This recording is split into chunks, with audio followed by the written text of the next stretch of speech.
Annyeonghaseyo, welcome to Afternoona Delight, where Leah, Megan, and Amy, three American romance novelists discussing all things K-romance from a writer's lens.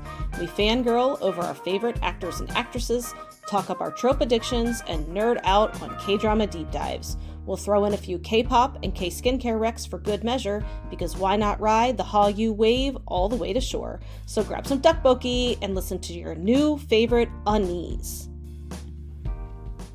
Hey, everybody. Hello. Hi there. So today I am podcasting in a room with my cat, Oberon.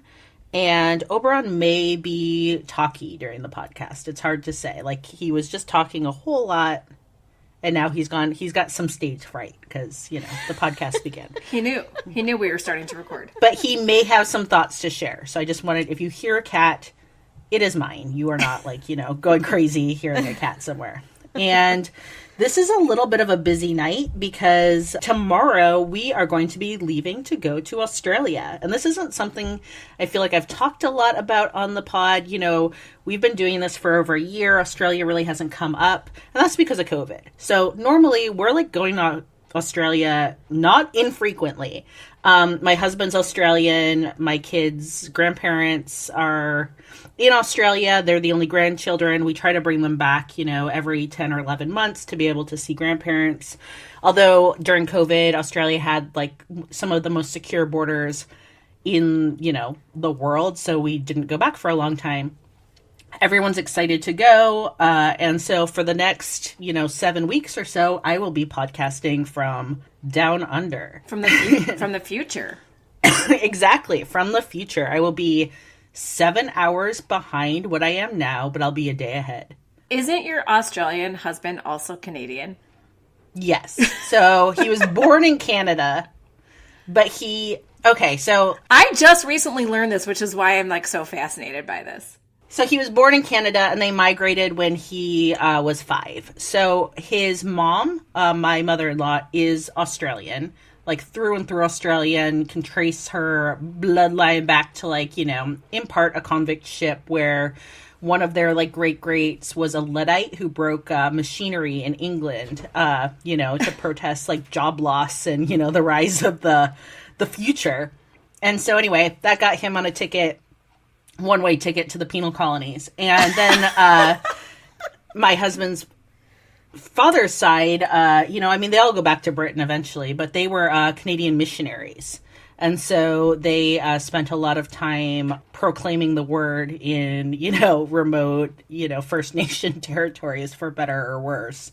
And then eventually kind of like got into more urban priestly life. So, yeah, my husband's grandpa was an Anglican minister, but, you know, after that, from my father-in-law and down, they kind of separated from the Lord, and now they're heathens. And my father-in-law was, like, out hitchhiking around Australia in the 60s, and my mother-in-law and her sister had gone to Sydney to see the musical Hair, like, in, like, you know, 1960s Hair. And I guess they picked him up at a hostel, like a youth hostel, and he was, like, hitching a ride somewhere. And she had, like, a little Midi, like one of those little, like, you know, Italian job cars. Made her sister sit in the back seat, and she picked up my father-in-law. And they had, like, 3 or 4 torrid weeks together. And then he proposed, went back to Canada, worked in forestry, saved some money, sent her money for a ring. Once she received the ring, the father-in-law let her put the, like, engagement announcement in the paper. He showed up wearing his one suit on the airplane and walked past her at the airport because he hadn't seen her in a year. And so he walked past her. The father-in-law, I guess, saw his suit, which was brown, and was like, "You are not marrying my daughter in this, like, janky brown suit." So he had to go get, like, some, like, tux fitted, and, like, you know, basically they got married, and then, like, a week later she was on a boat and boated off to Canada, which, you know, she was, like, an urban kind of, like, fashionable city girl, and was off to live in forestry camps in Canada for, you know, a while. So, you know, pretty exciting. And I don't know much about the details of their romance, as, you know, you wouldn't really want to, that being your in-laws. But when she was here visiting about 5 years ago, she ended up having like a tooth situation, and she had to have like dental work done. And when that happens, you know, they give you whatever it is, the good drugs. And I just remember like the people at the dentist's office were like, you know, oh, yeah, over, I want to let you know it was good drugs. They were like, you can go back and get her now. And they were like kind of laughing. And I'm like, what's going on? And I went back, and my mother-in-law was sitting there like wide-eyed blinking with this like smile on her face. And I was like, whoo boy. And she was like, hello. So I get her in the car. We start driving. And she's like, did I ever tell you about the night I met, you know, Nick's father? And I was like, look out the window at that tree. I was like trying to like redirect her. She was very cute. Her face felt better, but yeah, she was on the good drugs, and she was going to give it to me. And you know what? That was one story. I'm usually here for a romance. That was a story I did not want to hear. No, never. Ever. Yeah, I respect it, obviously, but of course. Good not to. So, but speaking of travel and things we want to do, you know, many people do want to go to Australia. Many people don't. Lots of poisonous snakes. Lots of spiders. We're going to be going up to far north Australia, so I'll be talking about that in the podcast. So we're going to the Australian Zoo, the Steve Irwin Zoo, which I'm excited about. Oh, that's awesome. Oh, I love the Irwins. We're only going to be like much. 20 minutes from there, so definitely going to see that. But we're also going to be going up into like I've never been in like the crocodile places. Wait, is that where the chlamydia ward is that's dedicated to Stephen Colbert? Yes. The koala chlamydia ward. Yes. Megan, you don't know about this? I don't think I do. I'm still stuck on the Irwins. I'm sorry. I follow them on like social media. I freaking love Bindi Irwin like you would not believe. Like I follow her little family. I love them. Her little girl is the cutest thing ever. Yeah, they seem pretty cute and obsessed. Cool. I'm into it. So yes, I will be sharing more as that unfolds. But for the first couple weeks, I will be in straight up winter, like down on the Bass Strait. It's going to be, I mean, the one thing that's going to be hard, I think, is right now days are getting long. That's nice. I'm going to be going back to like it's getting dark at like 4:30 in the afternoon. So we're going to New York just for a few days, just with my in-laws and just, you know, my family. So my husband and my 2 kids. And we happen to be staying right near Koreatown in New York City. And of course, I was like really excited about that. And then my husband was like, well, I was surprised because I didn't want to like drag my whole family to like Koreatown. But Neil was like, well, we're right near Koreatown. Why don't we kind of go to a Korean restaurant? Like, wouldn't you like that? Which I was like, oh my God, it's like the most romantic thing ever. Neil. So we're like looking up Korean restaurants. But it was really funny because I told him the subject of our podcast tonight. I said, you know, we are talking about locations in Korea that we might want to visit that are featured in K-dramas. And he's like, so, in Seoul, do you think there's like America Town? He's like, you know how like... No, there's Subway and there's... Yeah. Like, I don't know if in Baltimore there's like a place called Little Italy, like right. on their numerous times. Chicago has it too. All big. Yeah, I mean, I big think all cities yeah. probably do. But it was just so funny because he was like, "Do you think there's like a little New York?" And then he was like, "I mean, what would be in America Town? Like a Texas Roadhouse?" Well, so when I went to Perth in Australia, like Western Australia, like the last time I was there, they had a section.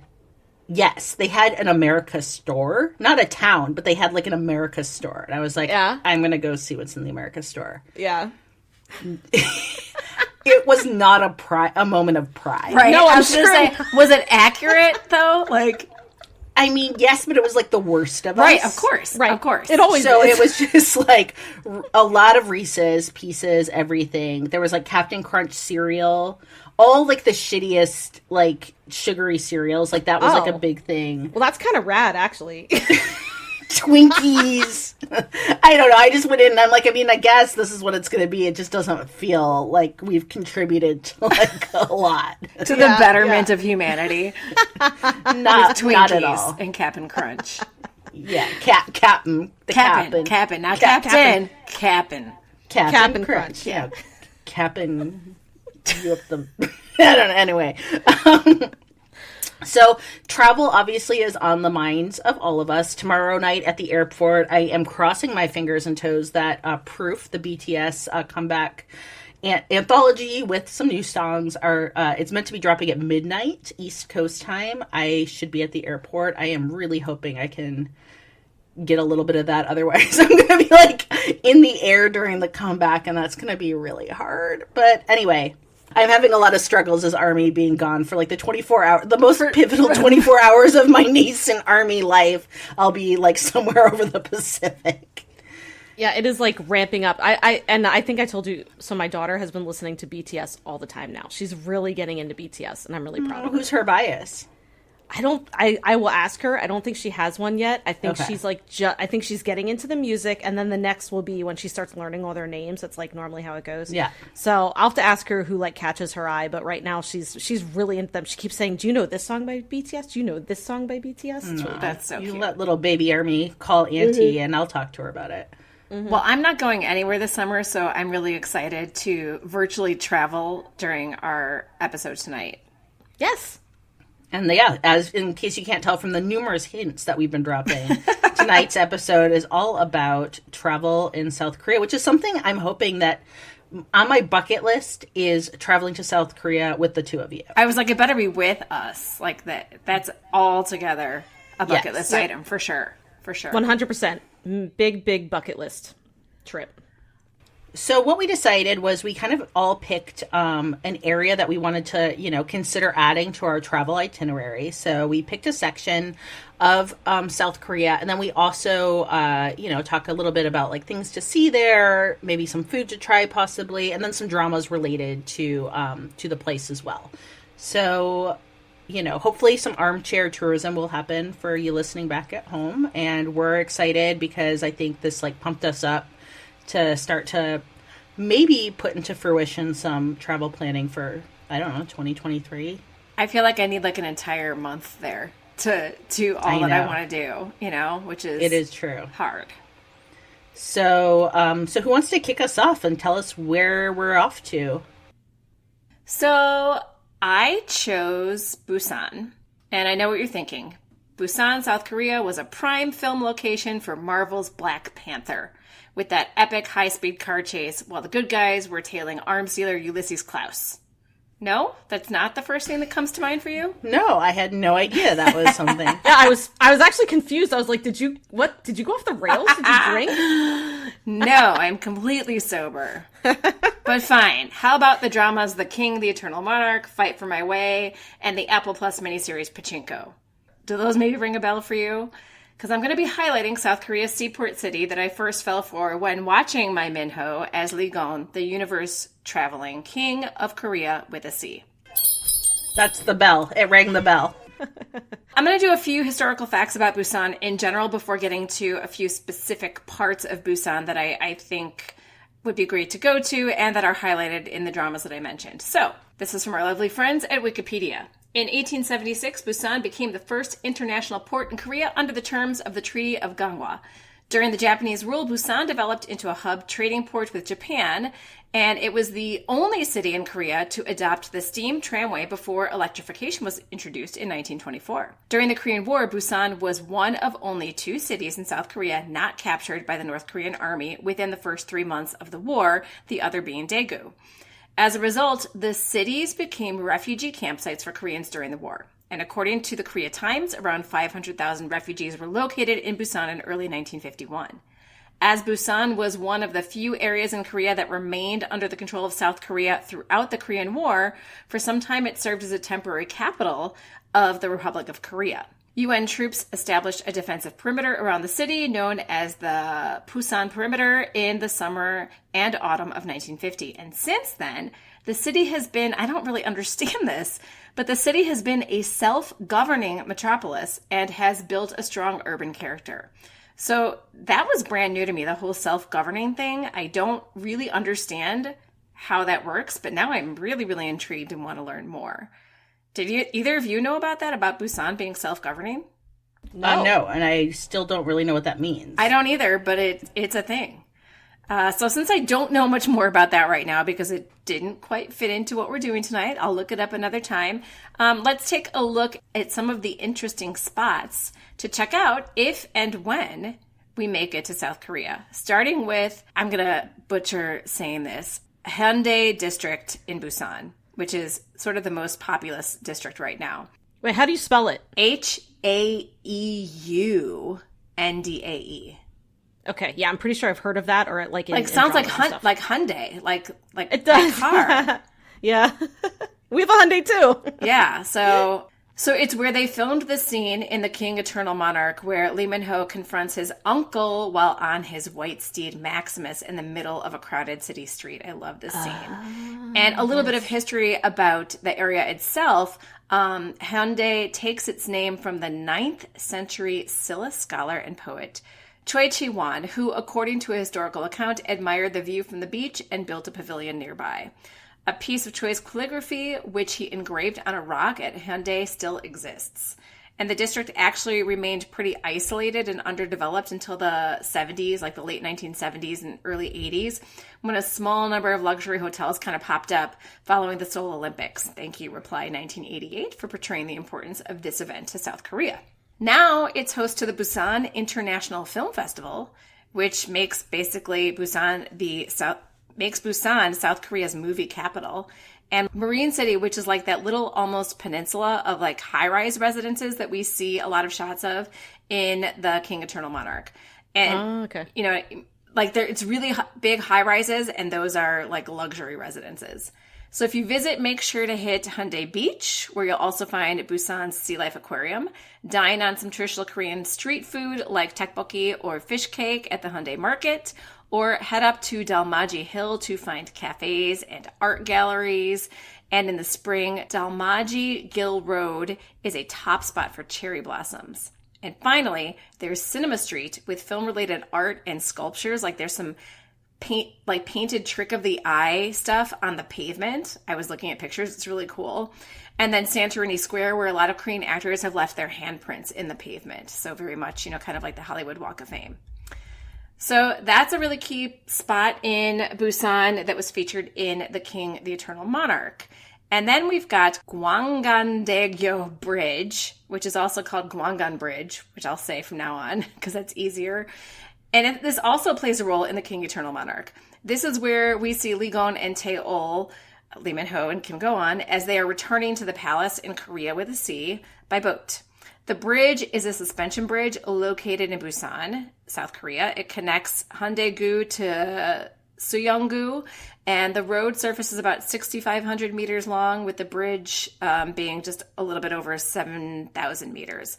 And it's the second longest bridge in the country after the Incheon Bridge. Thank you again, Wikipedia. Construction for this bridge took 8 years, from 1994 to 2002, and it officially opened in 2003. And then a fun fact, or maybe not so fun, for the allegedly inebriated ship's captain, but in 2019, a Russian cargo ship crashed into the bridge, making a hole in the lower level that was 5 meters wide. Thankfully, no injuries were reported. And the bridge makes an appearance in a few other dramas as well, such as Now We Are Breaking Up, DP, Sisyphus the Myth, or as Megan likes to say, Sisyphus, Fates and Furies, and Penthouse 3. It's also in Black Panther. And finally, I'm going to talk about Yeongdo District, which is featured in Pachinko. It is Sunja's home in Pachinko, the novel by Min Jin Lee, and also the Apple TV Plus miniseries that's based on the novel starring Oscar-winning actress Yeon Yoo-jung, Kim Min-ah, and Lee Min-ho. And I know what you're saying, Amy.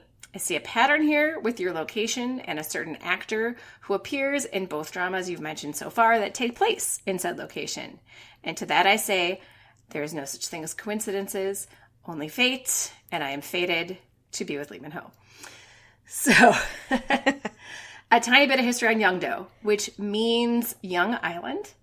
And it used to be known as Jeolyeongdo, which was Jeolyeong Island, and the longer name came from this mythology of these supposed horses that lived on the island that were so fast that they could run for thousands of miles and outrun their own shadows. So I thought that was a cool bit of mythology. But yeah, isn't that cool? But the government changed it to Yeongdo. And actually Yeongdo-gu, which means it's considered a district. A gu is a district. So if you're like me, the only thing you've really seen of Yeongdo is what we see in Pachinko, which is turn-of-the-century Yeongdo, and nothing like the Yeongdo of today. So what's there now? Well, of course, Yeongdo has a bridge, the Yeongdo-daegyo Bridge, which connects the island to mainland Busan. It's a drawbridge, which was the first for the city, built in 1934. And there is the 395-meter-high mountain, Mount Bongnaesan, at the center of Yeongdo. People hike the mountain to watch the sunrise and set, and from the top you can see the entire city of Busan. And apparently, along your ascent, there's various outdoor exercise equipment, which seems to be popular in South Korean parks. We've seen it in a number of dramas. And established in 1906 in the Taejongdae Park is the Yeongdo Lighthouse, which is really cool. And in 2004, it was revamped to be used as a tourist attraction and now includes an art gallery and a museum of natural history. And apparently the food to eat in Yeongdo is bulgogi, but not just any bulgogi. It's bulgogi jungle, which is bulgogi made in a hot pot, turning it into more of a stew. And Youngsun Bulgogi is a restaurant in Yeongdo that has been there for 50 years. And according to my research, has the best bulgogi jungle which is its signature dish. So yum. Yum. Yeah, right?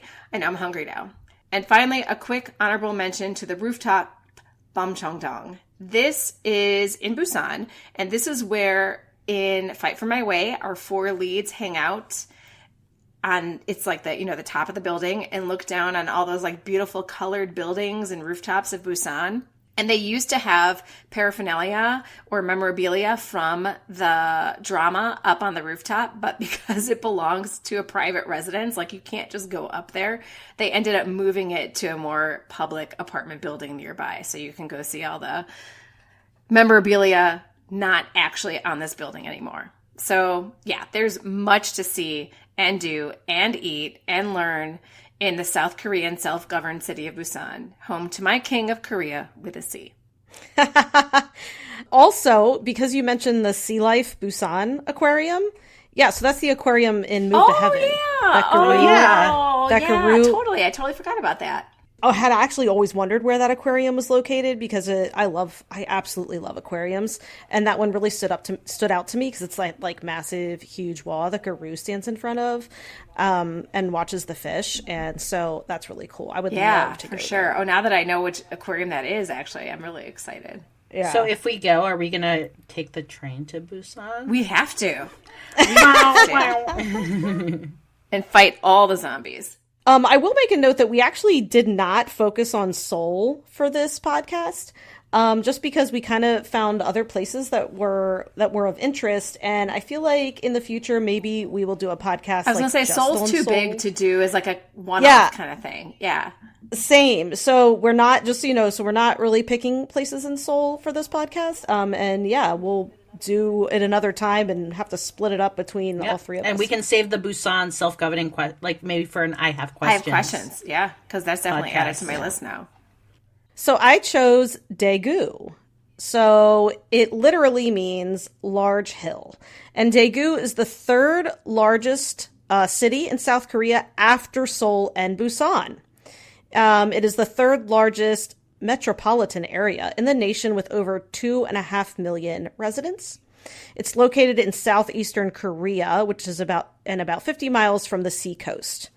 So Daegu was an economic motor of Korea during the 60s to 80s period and was especially known for its electronics industry. It is ideal for producing high-quality apples, thus the nickname Apple City, and Daegu is also known as Textile City.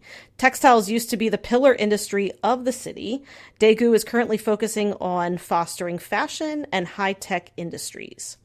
So I picked Daegu because my beloved ATEEZ, as you know, the K-pop group, they did a Wanted special. It's like one of their reality shows where they were visiting a lot of sites in Korea that like weren't in Seoul.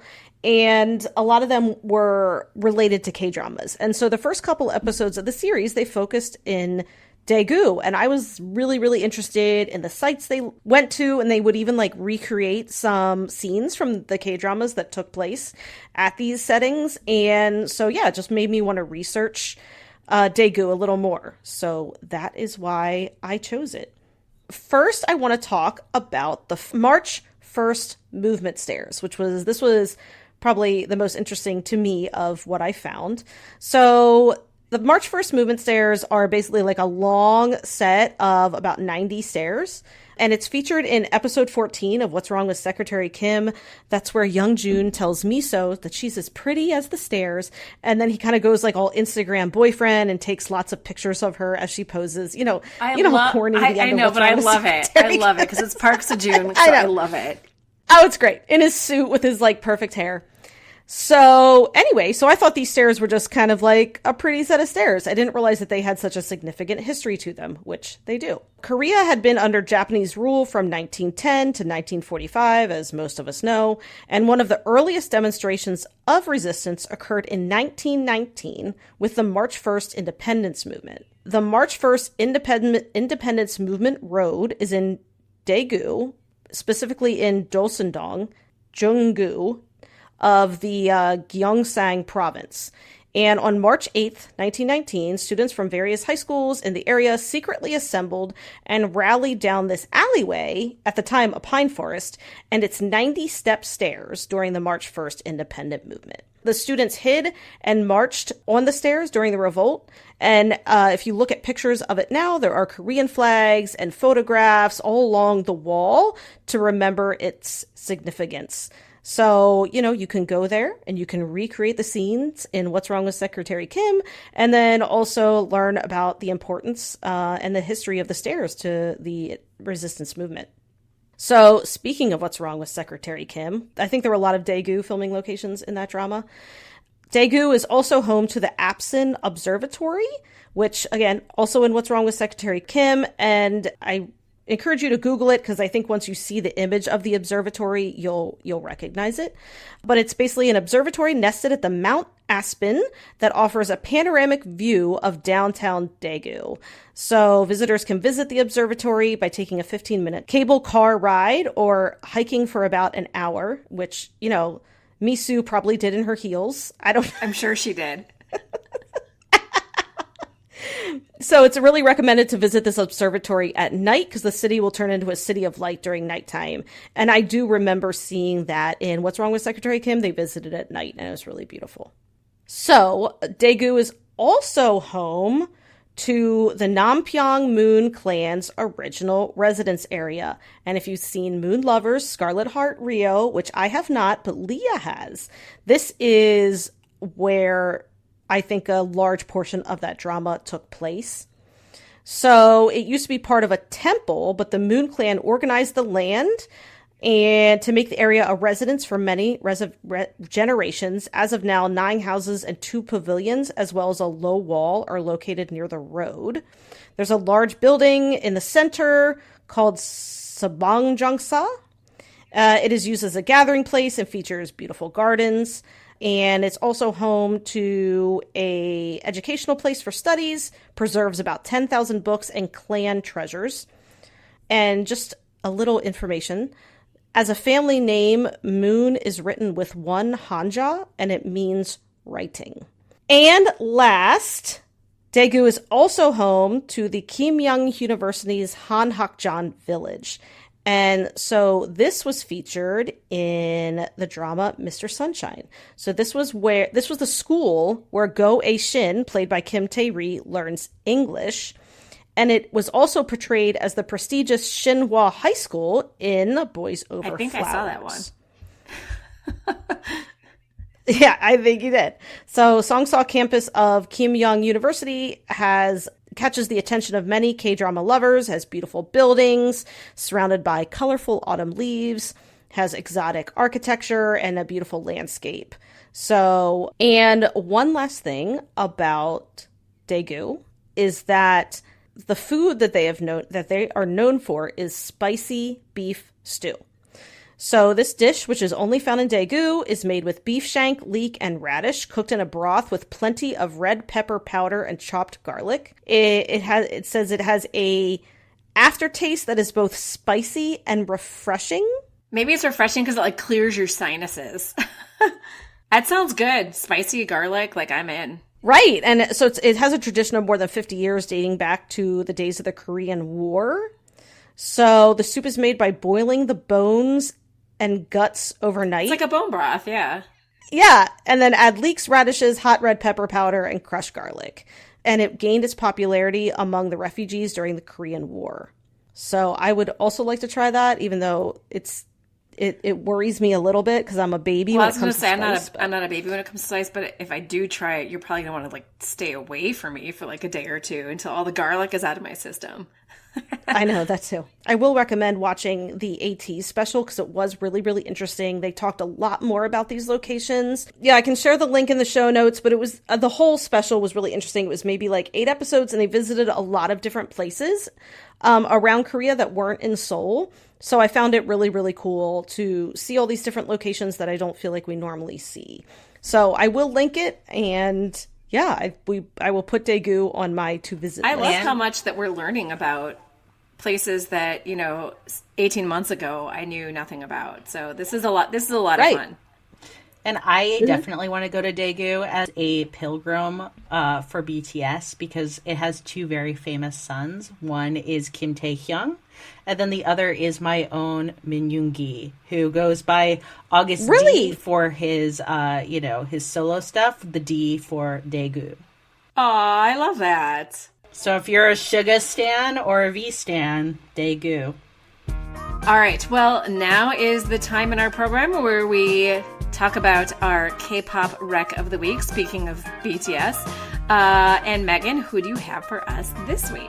Okay, so this week I'm recommending She's the Boss by The Boys. I always love The Boys. They are fantastic, fun to watch, and they are on tour right now, although I know they recently postponed a couple shows because like 3 of them got COVID, which is incredibly unfortunate, and I hope they get better soon. But I guess let's show them some support. And yeah, so check out She's the Boss by The Boys. If you enjoy our podcast, you have our patrons to thank, at least in part. Afternoona Delight Patreon allows us to keep creating content for y'all to enjoy. Thank you so much to everyone who is supporting us there. And not to brag, but our Patreon community is pretty awesome. And you can join at a tier that feels good to you. Gain access to fun perks like K-drama posts, monthly Patreon-only bonus podcasts, and even a live K-drama support group on Zoom.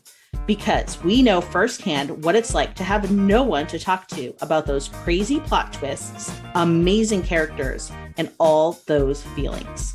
And look, no one should have to walk that walk alone. So learn more by visiting afternoonadelight.com. That's www.afternoonadelight.com. And hey, while you're on the website, you can check out Afternoona Delight podcast merch, find links to book recommendations, bop along to our K-pop recs, glow up your skin with K-merch recs, find all of our social media, and a link to our email so you can send us recommendations or feedback. And hey, while you're at it, why don't you pop over to Spotify or Apple Podcasts and leave us a 5-star review? It really helps with our discoverability. Kamsahamnida. Alrighty, well, who is feeling like going to the tropics, so to speak? Me. Okay, maybe not the tropics, but Okay, well, I chose Jeju Island, and Jeju Island is a volcanic island in the Korean Straits, far away from the hustle and bustle of Seoul. It has a moderate climate throughout the year, and so it's kind of known as South Korea's Hawaii. It's not that big. It's 45 miles wide and 20 miles north to south, and it's a quick hour flight from Seoul. So first up, I thought, we could talk a little bit about some of the dramas that are set in Jeju, because that's really one of the reasons why I picked this. Basically, this is my excuse to get to talk about Our Blues, which released in 2022 and is still dropping episodes. And hand to chest, this is really what inspired me to pick the location, because, I'm not sure I can get either of you to watch it, so this is my swan song. I'm going to, because Kim Woo Bin is in it, and I can't not watch a Kim Woo Bin drama where he lives through the whole thing. So okay, well, let's see. I don't know if I'm about to sell it to you. I definitely don't think I'm about to sell it to Megan, but we'll see. So first off, look, this is no hometown cha-cha-cha. Like, right from episode 1, we can see that, locals can be unhappy, even in a very idyllic and seemingly happy place. So it's not raining, it's not dark all the time, it's not cold, and they're still unhappy. Well, So is it soggy wet wonder? Is it soggy Wonder Bread? That's Zip it. This is my time. So, told from the perspective of multiple characters, this is a drama that really needs to take its time to unfurl. So we have the outgoing, salty, and surprisingly wealthy fish store owner, Jung Eun-hui, who she runs into her first love, Choi Han-soon, when he comes back into town under some difficult financial circumstances. And, you know, this character is like swept away with the idea of rekindling what might have been, and unfortunately starts to realize that this guy might be re-entering her life because he needs money. Then we have Park Jung-in, who is played by Amy's favorite, Kim Woo-bin, and he's finally making a drama comeback after beating cancer. So, you know. Yay, Kim Let's Woo-bin. give some... Yes. Yay. And look, he is so dreamy in this. Like, I am a shoulders girl, and his shoulders, like, he's like Atlas holding up the world here as this boat captain who lives on a bus, which is a very like cool kind of like, you know, free spirit thing to do. And he has this habit of writing questions to himself that he's pondering on this like whiteboard. So as he's trying to like think of things to wrestle, you sold me. Yep, he starts writing questions and he mulls them over. A lot of his questions have to do with the fact that he's smitten by Lee Young-uk, who is this mysterious henyo or female diver. And I'm going to get into the female divers of Jeju soon. And she's new to the island. And, you know, she has a lot of suspicion that, like, the other divers, the other henyos, level against her, as well as just kind of women in general. Folks think she is promiscuous because she's a little flirty. So, anyway, he has lots of feelings about her, and their relationship is kind of, like, slowly unfurling. Then add into the mix another character who is Min Son-ha, who is played by Kim Woo-bin's fiance and in real life, and hometown cha-cha-cha superstar Shin Min-ah, who plays a severely depressed, almost catatonic, divorced mom. I'm not laughing because depression is funny. I'm laughing because I'm telling this to Megan as a drama to watch. Trying to sell the drama, yeah. So anyway, her story is getting interesting too. But she is this object of complicated yearning for another character, Lee Dong-suk, who is played by Mr. Sunshine himself, Lee Byung-hun. And he is a grumpy merchant who makes a living selling random shit out of the back of his truck. And he's so good in it, too. He's kind of just, like, a little down on his luck. He's just kind of salty and grumpy. And it really works for him. After, like, Mr. Sunshine being, like, a little more debonair. And then we also have two high school students who basically have their love taken to these, like, Romeo and Juliet levels of drama due to this long-standing animosity between their fathers, who are two single dads, who used to be best friends and now both work at a local fish market. One making Sunday soup, and like the blood sausage soup, and the other sells ice to the fish vendors. And they hate each other's guts, but their kids want to get in each other's pants, and they certainly do. And so, you know, the drama comps for Our Blues are like the Reply series, or maybe My Mister. It doesn't make me laugh as much as Reply or Hospital Playlist, but it's certainly not as bleak as the latter. I'd say it's kind of like a midway point between something like Reply or Hospital Playlist and My Mister. But throughout it all, the island really is this like other presence where the blue seas and kind of just like the surrounds serve as this like backdrop that kind of tap into the emotional highs and lows of the story. And just really quickly, a few other dramas that also feature Jeju. One is Something in the Rain, which is a Nuna romance with Son Ye-jin and Jung Hae-in. And this was a drama I loved so much for about 11 episodes, but it did ultimately, unfortunately, let me down. But Jeju is still there, and it serves as a vehicle for escapism for the characters. And then there's also Warm and Cozy, which stars my one of my favorites, Yoon Yeon-suk from Hospital Playlist and Mr. Sunshine, and Kang So-ra. And it's totally filmed on the island and like has a lot of those like idyllic Romance by the Sea vibes. So one other fun fact about Jeju is, South Korea wasn't always, I always obviously knew about South Korea, but, I didn't spend a lot of time thinking about it too much. And then kind of way back when in maybe around 2012, 13, I was a stay-at-home mom. I was just starting to write. I had 2 very small children at home. And my husband used to go away before COVID for work all the time. Every month, was gone half the month. And at one point, he went to the World Conservation Conference, which was in Jeju Island. And I remember, I'd never heard of Jeju before. And he went off and spent 2 weeks living it up in Jeju and, calling me, as I'm covered in toddler puke and pee and poop and whatever, living his best life on Jeju Island. So I will say I had some bitterness, actually. Jeju, the only thing I had to attach to Jeju was a little bit of salty jealousy. But I have turned that corner now, and I want to talk now about just a few fun facts with the island. So legend has it is that it was founded by 3 demigods, Go, Riang, and Bu. And they emerged from holes in the ground and went on to become founders of the kingdom.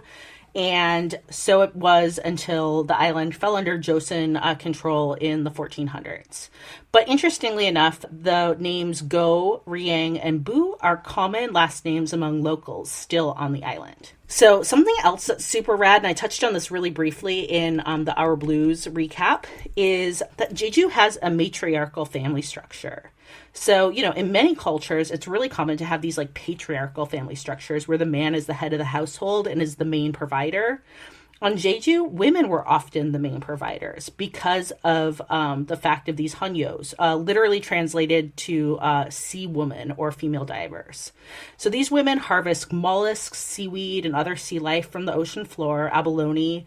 And because Jeju's economy relies heavily on the seafood business, these women were the breadwinners in their households. And I also have a book on my summer reading list about these divers called The Mermaid from Jeju by Sumi Han. So I'm excited to read that this summer. So something else you can do, because Jeju is an island and, there's lots of beautiful natural things on islands. You can climb Mount Halasan. And this is a dormant volcano at the center of the island, and it has a nice little crater lake on top, and takes about 8 to 10 hours return if you're, a reasonable walker. It's also the tallest mountain in South Korea. Jeosan comes in second. It's the tallest mountain on the mainland, but if you're going to factor in all of Korea, Mount Halasan here on Jeju Island has it beat. It's also the home of the oldest Buddhist temple on the island, which was, destroyed but then rebuilt in the early 20th century. And at this temple, there's also a memorial commemorating something called the Jeju Uprising. So I'm just going to touch briefly on the Jeju Uprising because it is kind of interesting. It began April 3rd, 1948, and kind of officially lasted until May 1949.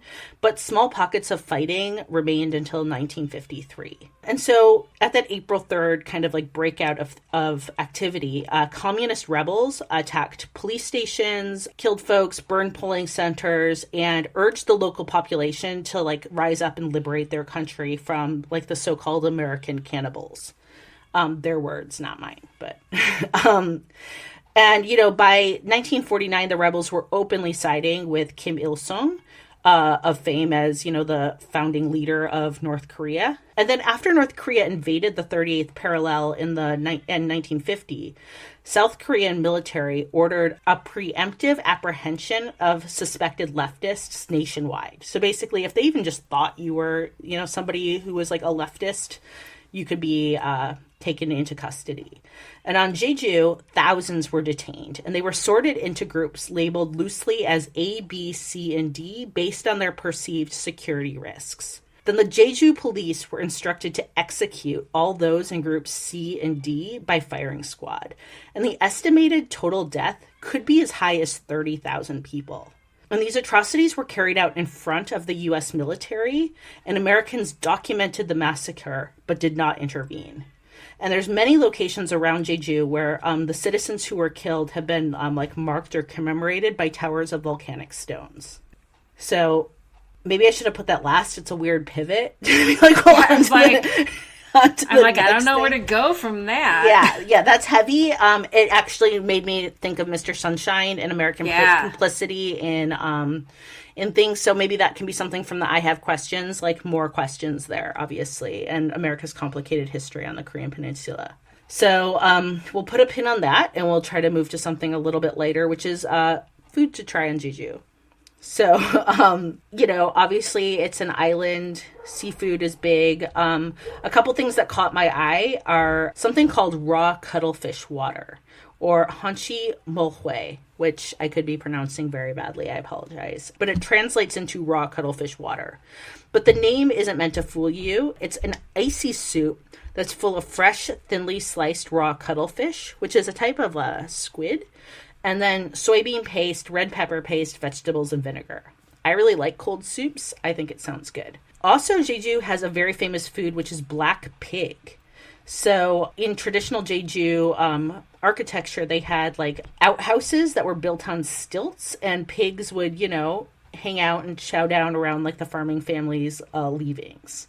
So while modern farming practices have eliminated, feeding human waste into like their livestock, black pig apparently has like a very cultivated taste, and it's meant to taste different to their pink counterparts. And then lastly is so I'm into, I guess, nature. So my last thing I want to talk about is there is a trail, the Jeju Trail, that is 425 kilometers, and it's a network that circumnavigates the entire island of Jeju. And there's a bunch of different routes you can take, but there's a lot of folks who choose to tackle it as kind of a through hike. And it takes around a month. And I think that sounds really fun. Like you can go from like town to town, be along the coast, be along all the beautiful beaches, eat delicious food, then like burn it off as you're hiking. So, maybe we need to take longer. I know. I was like, I would 100% do that, but there's my month right there. So. Yeah. So not that month. We'll tack that month on or take that as a separate trip. But I think it sounds really fun. Yeah. Yeah, it does. So there you have it. There's a taste of a few places that, we have on our bucket list. Obviously, once you start to learn about new places and learn about history and learn about how things are set up in, other parts of the world, that leads to questions. So I think, you'll be probably hearing another podcast about questions this summer. Spoiler alert. But yeah, I think it was really fun to just kind of do a little bit of armchair tourism. Yeah, and I'm sure we'll do another one like this because there's plenty of places, obviously, that we can cover. And even like more dramas in each of the locations that we mentioned. Right. Like we could have talked about an endless amount of dramas, but we kind of, narrowed it down, I guess. To Lee Min-ho. The Lee Min-ho tour. The Lee Min-ho tour around the Lee Min-ho trail around Busan. Yeah.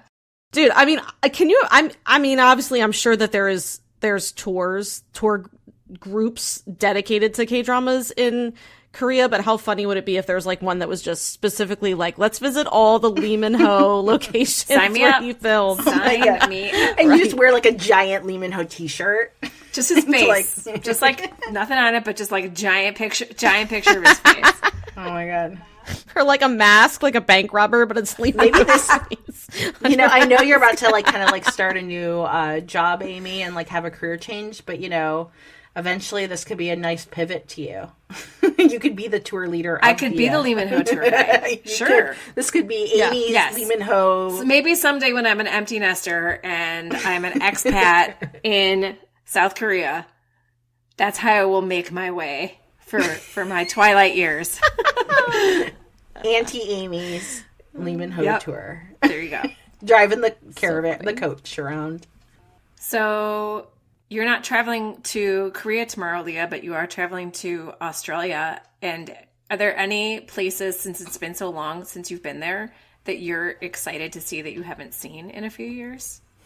That's a great question. I really do like the beaches near my in-laws. So they live right at the gateway to what's called the Great Ocean Road. And so it's going to be winter, and it's on the Bass Strait, which is this corridor of very wild ocean that kind of lies between the Australian mainland and Tasmania, the island to the south. So I'm really excited to do like winter beach exploring, see, they have we were just talking about cuttlefish. You get like the cuttlefish, like inner skeletons that wash up on the beach, and those are really fun to gather. And something else I just wanted to throw out is if anyone's listening and you live kind of in like the Melbourne or Brisbane or Cairns areas, like, maybe we could, reach out on the Afternoona Delight. Or what's our email handle? Are we Afternoona Delight podcast at gmail.com? And, I don't know. Maybe it's possible we could catch up. I am going to... one thing I'm really looking forward to that I do want to throw out that's K-drama related is I'm going to be staying in the Sunshine Coast just north of Brisbane. And one of my friends who I'm staying with, she's a scientist, kind of, so she's not letting me get away with saying this because she's like, that's not factually accurate, because she's like Neil, basically. But I would hazard a guess that she is like the biggest Descendants of the Sun fan that's ever existed. I think she's watched it like 10 times without a joke. Oh my gosh. Oh my god. And so I told her, I was like, I'm bringing my mic because I'm going to be podcasting from Australia. And I was like, I want to interview you about your descent, because this drama is clearly hit such a chord for her. It's her comfort watch. I don't love Descendants of the Sun, and she I don't is either. No, and she's appalled by this. So I want her to make the case of why she thinks it's like flippin' amazing. Because Amy and I were left pretty cold by this drama, but it is her everything. I still haven't seen it. Wow. Well, can I just say, related, that two book bloggers who I've known for a while recently started watching K-dramas at a very rapid rate. Like, I am so impressed. They're like me. I convinced them to watch I'm Not a Robot, and they buddy watched it. And I told them, I was like, look, I know the premise sounds bonkers and weird and like not cool at all. Please trust me. Please trust me. And they buddy watched it. And they loved it. I thought you were going to say, and neither of them liked it. Like, oh my god, I would have been I mean, I would have I would have unfriended them. No, I'm just kidding. I would have blocked them from my life. No, I was like, I honestly was kind of waiting on like pins and needles. I was like, what if they hated it? But they both really, really enjoyed it, and they were like, you're right. I can't. It doesn't seem like it would be a good drama at all. But they were like, the male lead was just so perfect. The acting was amazing, and the romance was great. And it really, made my month. I challenge somebody to not like that drama. Yeah, if you absolutely hate it, I want to know why. Special, just like I'm going to be interviewing this person who loves Descendants of the Sun more than The Power of Speech. I mean, and look, I liked it better than Amy did. I did not like it at all. Yeah, I liked it. Sorry, I mean, like, not. I still want to try it. It just was not my yum. Yeah, it was a so-so for me. But anyway, we will get the digs on that, and that would be a fun one. If you're in Australia, I'm gonna be in you. Let's I'm gonna be all alone. So I have one more quick question about Australia that you just made me think of. What is winter like in Australia? Like, is it actually get cold there, or like what's the? Yeah. Anyway, I want to know that too. That's a great question too. So Australia is very big. So like it's kind of like the size of where like you're gonna be, the lower 48 states. So where I am going to be it's going to be probably like Seattle winter weather for where I am. But if you went north a little bit, you'll hit the Australian Alps, and there's skiing there. So like maybe 2 hours to the north are a bunch of different ski hills. Yeah, like my husband used to snowboard all the time. Like the university that I did exchange on that I met him at was kind of like a lot of people would go to the snow from there because it was like an hour away from a lot of the ski hills. And so then we're going to be going up, north into Queensland because it's still going to be a bit cool. I guess it's like a little unseasonably cool at the moment, but it'll be like going to Hawaii in wintertime or something. Oh, okay. But this is also a good time to go to the desert. We're not going to be doing that this trip, but in the future, now that we might be on this like new schedule of going to Australia in the winter because it fits with school schedules, that could be a really good time to start going into the desert as well, because the desert in summer is like stupid, like 120 degrees or something. Like, it's not possible. And so I'm looking forward to getting into the outback a little bit more, maybe in future trips. So maybe I can bring Megan for some, we know Megan loves the thornbirds so much, so bring her back and have we could go stay out in a station. And I'm not bringing my son because of his name. He's going to drown in the ocean. I think didn't. Oh, Sorry, ended on that. I know that was like a. let's pivot back to like maybe we can find a hot priest. There you go. Let's bring a hot priest into the outback, and I'm gonna do I am actually legitimately nervous about crocodile. I mean, they're really not gonna be that many where we are. We're not gonna go that far north. I think. I don't know. Crocodiles scare me in a way that like the other thing. I'm not scared of spiders at all.